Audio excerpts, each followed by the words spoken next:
Assalamualaikum, salam sejahtera. Saya Munie Nasri untuk aku terus bernama Web TV. Hari ini kita bersama dengan Encik Azrul Azwan bin Zaiz daripada UTM Johor Bahru. Beliau adalah seorang pengarah program Hands to Sharia 2.0. Selamat datang Izrul.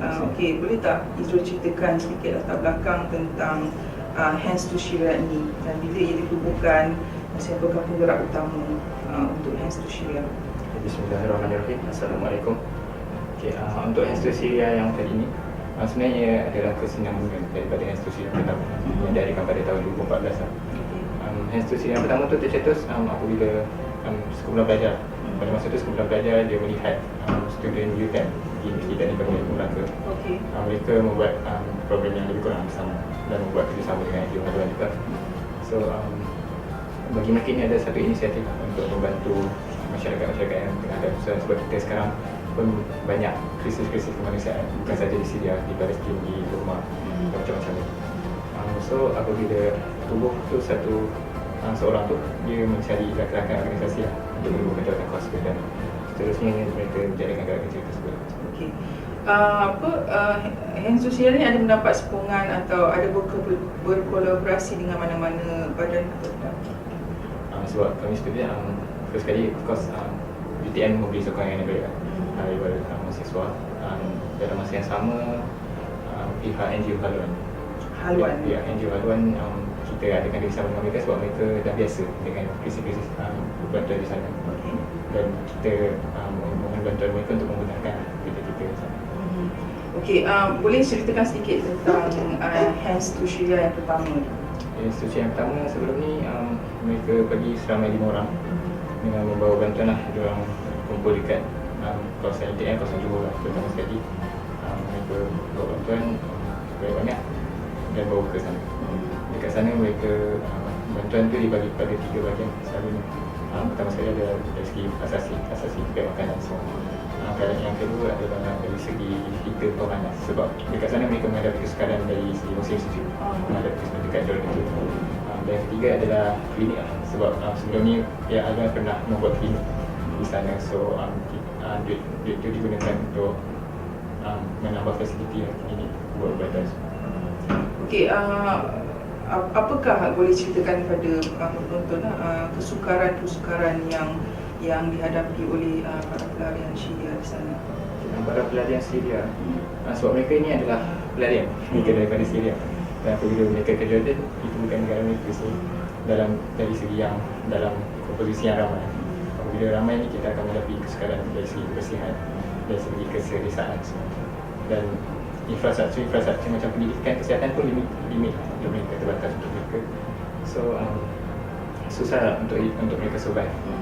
Jadi apabila tiba musim sejuk pula, sekiranya peralatan mereka tak cukup ke apa, makanan tak cukup, baju sejuk dan pemanasan antara yang paling penting, mereka ada kesukaran di situ untuk bertahan dan kadang-kadang mereka akan bersakit lah. Okey, tadi Izul telah menceritakan tentang Hands to Sharia yang pertama. Boleh ceritakan sedikit tentang Hands to Sharia yang kedua? Okay, Hands to Sharia yang kedua ni sebenarnya dibentuk oleh yang pertama. Yang pertama apabila mereka dah pulang, mereka buat satu hebahan untuk mencari kasus baru lah. So apabila dah dibentuk Hands to Sharia itu, dia dibentuk awal tahun 2015 lah. Dan apabila telah dibentuk, kami pun bergerak ke membawa sumbangan daripada peniaga-peniaga, membawa sumbangan di bazar-bazar Ramadan, di pasar-pasar malam. Maksudnya aktiviti untuk mengumpul bantuan itu telah dilakukan seawal 2015. Dan kami juga ada buka booth, kalau ada pameran tu, buka booth untuk menerangkan keadaan Syria pada orang ramai, dan mereka pun mula bersumbangan. Booth tu di sekitar sekarang di sekitar Johor, di sekitar UTM. Siapakah yang akan berangkat nanti untuk menyampaikan bantuan tersebut dan bila? Untuk Hands to Sharia pertama ni, yang akan berangkat adalah seramai insyaAllah 5 pelajar daripada UTM bersama dengan seorang daripada wakil haluan. Yang itu dari Malaysia, dan apabila kita tiba di sana juga ada haluan siswa tu student Malaysia yang belajar di sana. Jadi mereka pun dah faham daripada sana, mereka faham bahasa sana kan, jadi ia akan memudahkan dalam menyampaikan semua. Berapa lama berjangka untuk berada di sana? Dalam 2 minggu. Dalam 2 minggu. Okey. Apa yang sangat diperlukan oleh Hands to Syria ni dan yang untuk diserahkan kepada Gelaran Syria nantilah? Antara sumbangan tu macam lebih kurang dengan yang pertama lah. First sekali makanan lah, dari segi asasi, keperluan asasi, dari segi makanan, dari segi minuman. Kita akan insyaAllah kita akan hantar 150 pack makanan yang setiap satunya bernilai RM150. Itu yang pertama. Yang kedua adalah dari segi heater pemanas. Heater pemanas tu dia macam pasang dekat rumah. So satu keluarga akan pasang satu lah. Dan yang untuk heater pemanas sasaran kami adalah dalam 80 buah lah. 80 buah untuk 80 keluarga. Dan seterusnya bantuan klinik yang klinik yang dah dibuka sebelum ni untuk menambah ubat-ubatan, menambah fasiliti untuk bantuan mereka. Itu kalau dari segi duit, tapi kalau dari segi psikologi, sebab kita faham mereka ni adalah masa-masa krisis, mereka dah banyak kegiatan macam-macam kan. So apabila mungkin ada antara mereka yang ada masalah trauma ke masalah urut, mungkin kita dapat membantu dari segi psikologi. Dia berjumpa dengan mereka, buat sharing perkongsian cerita ke, mungkin dapat membantu sedikit sebanyak. Bantuan yang telah diterima setakat ini yang telah sejak dikumpul sejak daripada 2015 itu adakah yang menetapi sasaran ataupun masih lagi kurang ataupun terlebih macam mana? Sasaran kalau paling mulanya adalah dalam 100,000 dan alhamdulillah sekarang ni sebagai besar lah telah terkumpul, namun kami masih memerlukan lah kalau boleh bantuan-bantuan lain. Bagaimana orang ramai yang berminat untuk menghulurkan bantuan boleh menyalurkan bantuan itu kepada siapa? Kalau macam yang dia tu, dia boleh bank in lah, masukkan ke akaun Maybank Hands to Syria. Nombornya 551258508642. Ataupun kalau nak menghubungi Hands to Syria pun boleh lawat nombor hands2syria.org. Ada media sosial yang mungkin mereka nak tengok update ke tentang bantuan yang diberikan? Kalau melalui Facebook atau Instagram, just search Hands to Syria. Ada apa-apa tak lagi Izrul mahu tambah berkaitan dengan Hands to Syria itu? Ini besar harapan saya selaku mahasiswa, sebab kita mahasiswa, saya ingin suka untuk mengajak mahasiswa-mahasiswa yang lain juga untuk sama-sama menimbulkan rasa tanggungjawab lah kepada masyarakat. Dengan bantuan tak semesti kita bantu institusi yang saja, kita boleh bantu orang ramai, boleh bantu masa banti ke, boleh bantu pelayanan lain, dan insyaAllah itu akan memberi nilai yang baik kepada kita sendiri. Setakat ni bantuan itu maksudnya bantuan tenaga itu memang datang daripada pelajar-pelajar UiTM. Ada tak daripada universiti lain yang turut sama? Setakat ni untuk di Malaysia belum ada. Tapi tidak secara asing. Secara asing. Okey. Rasa untuk buat ni disebabkan ada pengaruh daripada ibu bapa ke, nampak ke, macam mana? Apa yang buatkan you nak? Saya cakap tadi dari segi kesedaran sendirilah. Sebab nak bantu masyarakat, sebab kita nak, orang semua nak bantu. Kita bila ada jalan tu kita cuba lebih baik. Maksudnya memang sendiri punyalah tengok daripada kesesaran mereka tu dan cabari sendirilah intinya. Sebenarnya ada satu tanggungjawab yang besar juga. Around yourself, can't you see this wonder spread in front of you? The clouds floating by, the sky so clear and blue. Planets in their orbits, the moon and the sun, such perfect harmony. Let's start questioning ourselves. Isn't this proof enough for us? Or are we so blind to push it all aside? No, we just have to open our eyes, our hearts and minds. If we just look right, we'll see the signs. We can't keep hiding from the truth and let it take us by surprise. Protect us in the best way, guide us every single day, keep us close to you until the end of time.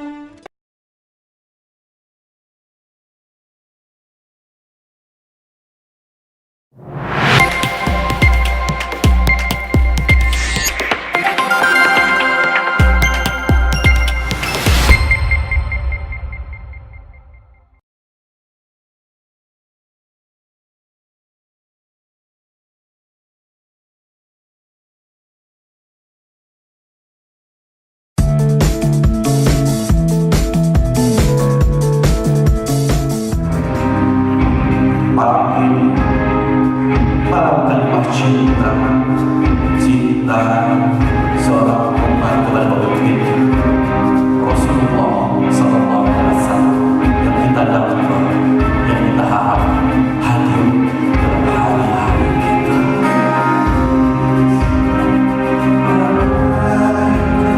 Ya Rasul salam alaika, ya Habib salam alaika, salawatullah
Dengan nafas ini aku terkalahkan menuju dirimu. Seandainya kita kumpulkan uang sampai umur kita yang setua ini, kemudian kita coba membeli satu rahmat Allah, maka segala yang akan kita kumpulkan, segala yang kita kumpulkan dari harta benda untuk ditukar satu rahmat Allah saja tidak akan mencukupi betapa mahalnya satu rahmat Allah. Sedangkan satu sholawat Nabi Allah karuniakan 10 rahmatnya. Kita sama-sama bersolawat ya Nabi semuanya. Ya Nabi salam alaika, semuanya. Ya Rasul salam alaika, ya Habib salam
kali bisa buat satu konser di Istana Budaya. Jadi alhamdulillah ini satu keberkahan tersendiri dari Maulidul Rasul saya gitu. Dan ini satu hal yang bagus ya, bahwa bagaimana Maulidul Rasul diadakan di tempat seperti ini, namun bahkan dibuatkan konser. Jadi bagaimana Rasulullah, kita bercerita tentang Rasulullah, tidak ada jarak lagi kepada anak-anak muda, kepada apa. Jadi ini bagus. Okey, Nana sebenarnya dah dapat undangan ni sejak daripada GV lagi, dan masa tu masih dalam perbincangan, dan bila terus setuju. Nana pun free, Nana terus setuju sebab Opik ni merupakan Nana punya idola. Lagu-lagu dia memang lagu-lagu yang memang melekat dengan jiwa Nana. Memang satu kenangan yang indah lah tahun 2015 ni dapat nyanyi dengan Opik. Okey, selepas selesai konsert, bersyukur sangat. Alhamdulillah, Nana tak ada salah lirik ke apa-apa ke, dan hopefully lagu yang Nana nyanyikan tu dapat bagi manfaat kepada semua yang dengar, semua peminat-peminat Nana yang dengar, dan Nana rasa lega lah. Dan yang bestnya Nana dapat kiranya dapat bertukar-tukar nombor dengan idola Nana, Opik, dan insyaAllah mungkin ada projek ke, mana kita tahu, kita doakanlah. Okey, perasaan saya apabila pertama kali mendapat tahu untuk mengadakan persembahan di Istana Budaya adalah sangat memujakan, dan ditambah lagi dengan berduet dengan penyanyi daripada Indonesia iaitu Opik, dan saya rasa sangat berbesar hati dan terima kasih banyak-banyak kepada pihak yang memberi kepercayaan kepada saya untuk membuat persembahan pada malam ni. Dan saya rasa insya-Allah kalau ada rezeki lagi sini tidak akan melepaskan peluang lagi kalau diberikan kepercayaan lagi untuk membuat persembahan di sini dan juga persembahan dengan Opik, insya-Allah. Lepas saya buat konsert ni, saya rasa ini adalah satu pencapaian ataupun kepuasan yang paling maksimal yang pernah saya dapat, dan saya rasa memang satu pengalaman yang sangat-sangat susah untuk dapat, sebab bukan ramai ataupun bukan senang untuk kita buat persembahan di Istana Budaya, sebab kita tahu Istana Budaya adalah satu platform yang sangat berprestij, dan saya rasa sangat gembira dan syukur lah sebab saya diberi kepercayaan. Okey, sebenarnya Ustaz.